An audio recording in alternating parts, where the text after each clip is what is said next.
হেরে গেছো তো? হেরে গেছো না শুনতে শুনতে, কর্মসূত্রে, কাজের ক্ষেত্রে রিজেক্ট হতে হতে, সে চাকরির প্রস্তুতি হোক কিংবা জীবনের ক্ষেত্র। অনেক সময় আমরা অনেক কিছুতে রিজেক্ট হয়ে থাকি, আমাদের কোনো কথা শোনা হয় না, যেন একটা অসম্মান বোধ করি। একটা না মানে শেষ হয়ে যাওয়া নয়, একটা না মানে হতে পারে একটা নতুন কিছু শুরু। একটা না যেমন সম্মুখে হতাশা এনে দিতেই পারে, কিন্তু তেমনি আলোর একটা অনন্য দিশাও দেখাতে পারে। একটা ছেলে জীবনের ক্ষেত্রে বারবার অপমানিত হতো, একটা ছেলে চাকরির চেষ্টাতে বারবার হেরে যেত, কিন্তু সে কখনো ভেঙে পড়েনি, তার মনের বড় শক্ত রেখেছিল। তাই জানো, আজ সে চাকরি পেয়েছে।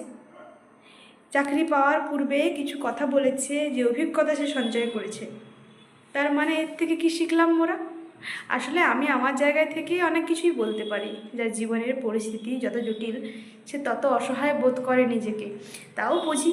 কিন্তু অসহায় হয়ে ভেঙে পড়ার চেয়ে নিজের মনোবল শক্ত করে যদি নতুন এক অনন্য সফলতার পথ তুমি নিজেও দেখো আর অপরকেও দেখাতে পারো, তাহলে কেন নয়? তাহলে নিজের মনের বল কেন শক্ত নয়?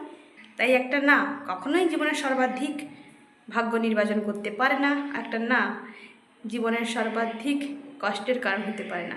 একটা না নতুনত্বের আলোর দিশা দেখাতে পারে, নতুন সুযোগ এনে দিতে পারে, নতুন কিছু গড়তে পারে, যে নতুন কিছু আরও 10 জনকে আলোর দিশা দেখাতে পারে। তাই একটা নাতে সবসময় অন্য আলোকিত পথের দিশা খুঁজবে। কতটা ভালো লাগলো। রাধে রাধে।